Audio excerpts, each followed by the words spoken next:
ओम शांति।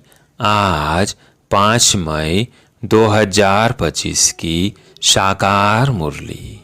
आज बाबा ने कहा, मीठे बच्चे सदा इसी नशे में रहो कि हम संगम युगी ब्राह्मण हैं। हम जानते हैं जिस बाबा को सब पुकार रहे हैं वो हमारे सम्मुख है। प्रश्न, जिन बच्चों का बुद्धि योग ठीक होगा उन्हें कौन सा साक्षात्कार होता रहेगा? उत्तर, सतयुगी नई राजधानी में क्या क्या होगा? कैसे हम स्कूल में पढ़ेंगे, फिर राज्य चलाएंगे। यह सब साक्षात्कार जैसे जैसे नजदीक आते जाएंगे होता रहेगा। परंतु जिनका बुद्धि योग ठीक है, जब अपने शांति धाम और सुख धाम को याद करते हैं, धंधा धोरी करते भी एक बाप की याद में रहते हैं, उन्हें ही यह सब साक्षात्कार होंगे। गीत है ओम नमः शिवाय। ओम शांति। भक्ति मार्ग में और जो भी सत्संग होते हैं उनमें तो सब गए होंगे। वहाँ या तो कहेंगे बोलो सब वाह गुरु या राम का नाम बताएंगे।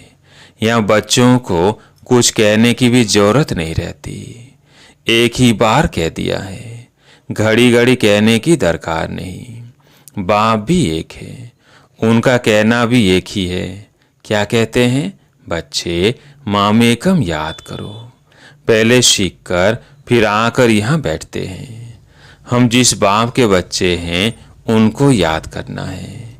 यह भी तुमने अभी ब्रह्मा द्वारा जाना है कि हम सभी आत्माओं का बाप वो एक है। दुनिया ये नहीं जानती, तुम जानते हो। हम सब उस बाप के बच्चे हैं। उनको सभी गॉड फादर कहते हैं। अब फादर कहते हैं, मैं इस साधारण तन में तुमको पढ़ाने आता हूँ। तुम जानते हो बाबा इनमें आए हैं, हम उनके बने हैं। बाबा ही आकर पति से पावन होने का रास्ता बताते हैं। यह सारा दिन बुद्धि में रहता है। यूं शिव बाबा की संतान तो सब है, परंतु तुम जानते हो और कोई नहीं जानते हैं। तुम बच्चे समझते हो हम आत्मा हैं। हमको बाप ने फरमान किया है कि मुझे याद करो, मैं तुम्हारा बेहद का बाप हूँ। सब चिल्लाते रहते हैं कि पतित पावन आओ। हम पतित बने हैं। यह देह नहीं कहती, आत्मा इस शरीर द्वारा कहती है। 84 जन्म भी आत्मा लेती है ना। यह बुद्धि में रहना चाहिए कि हम एक्टर्स हैं। बाबा ने हमको अब त्रिकालदर्शी बनाया है, आदि मयदंत का ज्ञान दिया है। बाप को सब बुलाते हैं ना। अभी भी वो कहेंगे, कहते रहते हैं कि आओ, और तुम संगम युगी ब्राह्मण कहते हो बाबा आया हुआ है। इस संगम युग को भी तुम जानते हो। यह पुरुषोत्तम युग गाया जाता है। पुरुषोत्तम युग होता ही है कलयुग के अंत और सतयुग के आदि के बीच में। सतयुग में सत पुरुष और कलयुग में झूठे पुरुष रहते हैं। सतयुग में जो होकर गए हैं उन्हों के चित्र हैं। सबसे पुराने ते पुराने यह चित्र है। इनसे पुराने चित्र कोई होते नहीं। ऐसे तो बहुत मनुष्य फालतू चित्र बैठ बनाते हैं। यह तुम जानते हो कौन कौन होकर गए हैं। जैसे नीचे अम्बा का चित्र बनाया है अथवा काली का चित्र है, तो ऐसी भुजाओं वाली थोड़ी हो सकती है। अम्बा को भी 2 भुजाएं होंगी ना। मनुष्य तो जाकर हाथ जोड़ती पूजा करते हैं। भक्ति मार्ग में अनेक प्रकार के चित्र बनाए हैं। मनुष्य के ऊपर ही भिन्न भिन्न प्रकार की सजावट करते हैं तो रूप बदल जाता है। यह चित्र आदि वास्तव में कोई है नहीं। यह सब है भक्ति मार्ग। यहाँ तो मनुष्य लूड़े लंगड़े निकल पड़ते हैं। सतयुग में ऐसे नहीं होते। सतयुग को भी तुम जानते हो। आदि सनातन देवी देवता धर्म था। यहाँ तो ड्रेस देखो, हर एक की अपनी अपनी कितनी वैरायटी है। वहाँ तो यथा राजा रानी तथा प्रजा होते हैं। जितना नज़दीक होते जाएंगे तो तुमको अपनी राजधानी की ड्रेस आदि का भी साक्षात्कार होता रहेगा। देखते रहेंगे हम ऐसे स्कूल में पढ़ते हैं, यह करते हैं।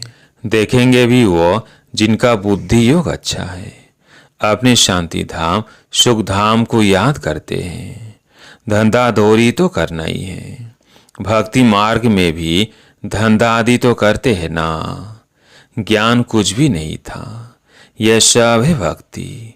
उसको कहेंगे भक्ति का ज्ञान। वो यह ज्ञान दे न सके कि तुम विश्व के मालिक कैसे बनेंगे। अभी तुम यहाँ पढ़कर भविष्य विश्व के मालिक बनते हो। तुम जानते हो यह पढ़ाई है ही नई दुनिया अमर लोक के लिए। बाकी कोई अमरनाथ पर शंकर ने पार्वती को अमर कथा नहीं सुनाई है। वो तो शिव शंकर को मिला देते हैं। अभी बाप तुम बच्चों को समझा रहे हैं, यह भी सुनते हैं। बाप बिगड़ सृष्टि के आदिमय दंत का राज कौन समझा सकेंगे। यह कोई साधु संत आदि नहीं है। जैसे तुम गृहस्थ व्यवहार में रहते थे वैसे यह भी। ड्रेस आदि सब वही है। जैसे घर में माँ बाप बच्चे होते हैं, फर्क कुछ नहीं है। बाप इस रथ पर सवार हो आते हैं बच्चों के पास। ये भाग्यशाली रथ गाया जाता है। कई बैल पर सवारी भी दिखाते हैं। मनुष्यों ने उल्टा समझ लिया है। मंदिर में कभी बैल हो सकता है क्या? श्री कृष्ण तो है प्रिंस, वह थोड़ी बैल पर बैठेंगे।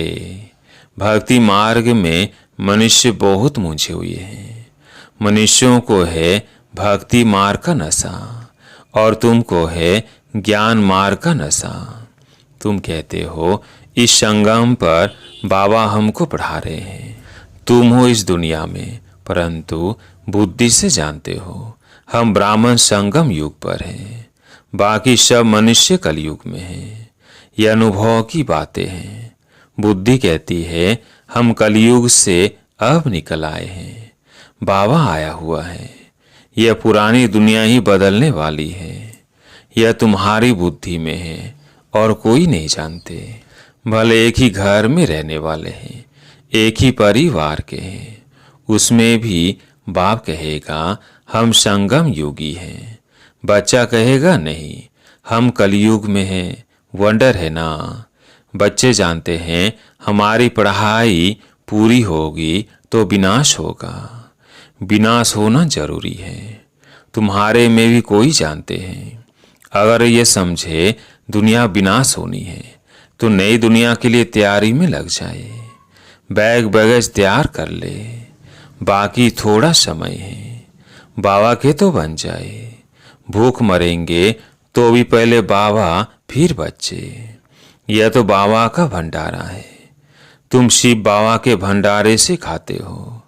ब्राह्मण भोजन बनाते हैं, इसलिए ब्रह्मा भोजन कहा जाता है। जो पवित्र ब्राह्मण है याद में रहकर बनाते हैं। शिवाय ब्राह्मणों के शिव बाबा की याद में कोई रह नहीं सकते। वह ब्राह्मण थोड़ी शिव बाबा की याद में रहते हैं। शिव बाबा का भंडारा यह है जहाँ ब्राह्मण भोजन बनाते हैं। ब्राह्मण योग में रहते हैं। पवित्र तो है ही, बाकी है योग की बात। इसमें ही मेहनत लगती है। गपोड़ा चल न सके। ऐसे कोई कह न सके कि मैं संपूर्ण योग में हूँ, वह 80% योग में हूँ। कोई भी कह न सके। ज्ञान भी चाहिए। तुम बच्चों में योगी वह है जो अपनी दृष्टि से ही किसी को शांत कर दे। यह भी ताकत है। एकदम सन्नाटा हो जाएगा। जब तुम अशरीरी बन जाते हो फिर बाप की याद में रहते हो तो यही सच्ची याद है। फिर से यह प्रैक्टिस करनी है। जैसे तुम यहाँ याद में बैठते हो, यह प्रैक्टिस कराई जाती है। फिर भी सब कोई याद में रहते नहीं है, कहाँ कहाँ बुद्धि भागती रहती है, तो फिर नुकसान कर लेते हैं। यह संदली पर बिठाना उनको चाहिए जो समझे हम ड्रिल टीचर हैं, बाप की याद में सामने बैठे हैं। बुद्धि योग और कोई तरफ न जाए, सन्नाटा हो जाएगा। तुम अशरीरी बन जाते हो और बाप की याद में रहते हो। यह सच्ची याद। सन्यासी भी शांति में बैठते हैं। वो किसकी याद में रहते हैं? वो कोई रियल याद नहीं, कोई को फायदा नहीं दे सकेंगे। वो सृष्टि को शांत नहीं कर सकते, बाप को जानते ही नहीं। ब्रह्म को ही भगवान समझते रहते, वो तो है नहीं। अभी तुमको श्रीमत मिलती है, मामेकम याद करो। तुम जानते हो हम 84 जन्म लेते हैं। हर जन्म में थोड़ी थोड़ी कला कम होती जाती है, जैसे चंद्रमा की कला कम होती जाती है। देखने से इतना मालूम थोड़ी पड़ता है, अभी कोई भी संपूर्ण नहीं बना है। आगे चल तुमको साक्षात्कार होंगे। आत्मा कितनी छोटी है, उनका भी साक्षात्कार हो सकता है। नहीं तो बच्चियां कैसे बताती है कि इनमें लाइट कम है, इनमें जाती है। दिव्य दृष्टि से ये आत्मा को देखती है। यह भी सभी ड्रामा में नूंद है। मेरे हाथ में कुछ नहीं है, ड्रामा मुझसे कराते हैं। यह सब ड्रामानुसार चलता रहता है। भोग आदि यह सब ड्रामा में नूंद है। सेकेंड बाय सेकेंड एक्ट होता है। अभी बाप शिक्षा देते हैं कि पावन कैसे बनना है। बाप को याद करना है। कितनी छोटी आत्मा है जो पतित बनी है, फिर पावन बननी है। वंडरफुल बात है ना। कुदरत कहते हैं ना, बाप से तुम सब कुदरती बातें सुनते हो। सबसे कुदरती बात है आत्मा और परमात्मा की, जो कोई नहीं जानते हैं। ऋषि मुनि आदि कोई भी नहीं जानते। इतनी छोटी आत्मा ही पत्थर बुद्धि फिर पारस बुद्धि बनती है। बुद्धि में यही चिंतन चलता रहे कि हम आत्मा पत्थर बुद्धि बनी थी, अब फिर बाप को याद कर पारस बुद्धि बन रही है। लौकिक रीति तो बाप भी बड़ा, फिर टीचर गुरु भी बड़े मिलते हैं। यह तो एक ही बिंदी बाप भी है, टीचर भी है और गुरु भी है। सारा कल्प देहधारी को याद किया है। अब बाप कहते हैं मामेकम याद करो। तुम्हारी बुद्धि को कितना महीन बनाते हैं। विश्व का मालिक बनना कोई कम बात है क्या? यह भी कोई ख्याल नहीं करते कि लक्ष्मी नारायण सतयुग के मालिक कैसे बने। तुम भी नंबरवार पुरुषार्थ अनुसार जानते हो। नया कोई इन बातों को समझ न सके। पहले मोटे रूप से समझा, फिर महीनता से समझा जाता है। बाप है बिंदी, वह फिर इतना बड़ा बड़ा लिंग रूप बना देते हैं। मनुष्यों के भी बहुत बड़े बड़े चित्र बनाते हैं, परंतु ऐसे है नहीं। मनुष्यों के शरीर तो यही होते हैं। भक्ति मार्ग में क्या क्या बैठ बनाया है। मनुष्य कितना मूझे हुए हैं। बाप कहते हैं जो पास्ट हो गया वो फिर होगा। अभी तुम बाप की श्रीमत पर चलो। इनको भी बाबा ने श्रीमत दी, साक्षात्कार कराया था। तुमको हम बादशाही देता हूँ, अभी सर्विस में लग जाओ। अपना वर्षा लेने का पुरुषार्थ करो। यह सब छोड़ दो, तो यह भी निमित्त बना। सब तो ऐसे निमित्त नहीं बनते हैं। जिनको नशा चढ़ा तो आकर बैठ गए। हमको तो राजा ही मिलती है, फिर ये पाए पैसे क्या करेंगे। तो अब बाप बच्चों को पुरुषार्थ कराते हैं। राजधानी स्थापन हो रही है। कहते भी हैं हम लक्ष्मी नारायण से कम नहीं बनेंगे। तो सीमत पर चलकर दिखाओ, चूचा मत करो। बाबा ने थोड़ी कहा बाल बच्चों का क्या हाल होगा। एक्सीडेंट में अचानक कोई मर जाते हैं तो कोई भूखा रहता है क्या? कोई न कोई मित्र संबंधी आदि देते हैं खाने के लिए। यहाँ देखो, बाबा पुरानी झोपड़ी में रहते हैं, तुम बच्चे आकर महलों में रहते हो। बाप कहेंगे, बच्चे अच्छी रीति रहे, खाए पिए, जो कुछ भी नहीं ले आए हैं उनको भी सब कुछ अच्छी रीति मिलता है। इस बाबा से भी अच्छी रीति रहते हैं। शिव बाबा कहते हैं, हम तो है ही रमता योगी, कोई का भी कल्याण करने जा सकता हूँ। जो ज्ञानी बच्चे हैं वह कभी साक्षात्कार आदि की बातों में खुश नहीं होंगे, सिवाय योग के और कुछ भी नहीं। इन साक्षात्कार की बातों में खुश नहीं होना। अच्छा, मीठे मीठे सिकिलदेव बच्चों प्रति माता पिता बाप दादा का याद प्यार और गुड मॉर्निंग। रूहानी बाप की रूहानी बच्चों को नमस्ते। हम रूहानी बच्चों की रूहानी बाप दादा को याद प्यार गुड मॉर्निंग नमस्ते नमस्ते। धारणा के लिए मुख्य सार। पहला पॉइंट है, योग की ऐसी स्थिति बनानी है जो दृष्टि से ही किसी को शांत कर दे, एकदम सन्नाटा हो जाए। इसके लिए अशरीरी बनने का अभ्यास करना है। दूसरा पॉइंट है, ज्ञान के सच्चे नशे में रहने के लिए याद रहे कि हम संगम योगी हैं।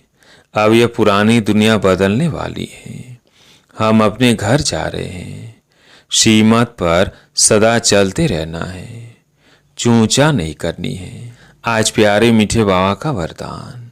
परमात्म मिलन द्वारा रूरियान का सही रेस्पॉन्स प्राप्त करने वाले बाप समान बहुरूपी भव। परमात्म मिलन द्वारा रूरियान का सही रेस्पॉन्स प्राप्त करने वाले बाप समान बहुरूपी भव। जैसे बाप बहुरूपी है, सेकंड में निराकार से आकारी वस्त्र धारण कर लेते हैं, ऐसे आप भी इस मिट्टी की ड्रेस को छोड़ आकारी फरिश्ता ड्रेस, चमकीली ड्रेस पहन लो, तो सहज मिलन भी होगा और रूरियान का क्लियर रेस्पॉन्स समझ में आ जाएगा। क्योंकि यह ड्रेस पुरानी दुनिया की वृत्ति और वाइब्रेशन से माया के वाटर या फायर से प्रूफ है। इसमें माया इंटरफियर नहीं कर सकती। आज का स्लोगन, दृढ़ता असंभव से भी संभव करा देती है। दृढ़ता असंभव से भी संभव करा देती है। आज का व्यक्ति सारा, रूहानी रॉयल्टी और प्योरिटी की पर्सनैलिटी धारण करो। रूहानी रॉयल्टी और प्योरिटी की पर्सनैलिटी धारण करो। ब्रह्मा कुमार का अर्थ ही है सदा प्योरिटी की पर्सनैलिटी और रॉयल्टी में रहना। यही प्योरिटी की पर्सनैलिटी विश्व की आत्माओं को अपनी तरफ आकर्षित करेगी और यही प्योरिटी की रॉयल्टी धर्मराजपुरी में रॉयल्टी देने से छुड़ाएंगी। इसी रॉयल्टी के अनुसार भविष्य रॉयल फैमिली में आ सकेंगे। जैसे शरीर की पर्सनैलिटी देवभान में लाती है, ऐसे प्योरिटी की पर्सनैलिटी देही अभिमानी बनाए बाप के समीप लाती है। अच्छा, ओम शांति।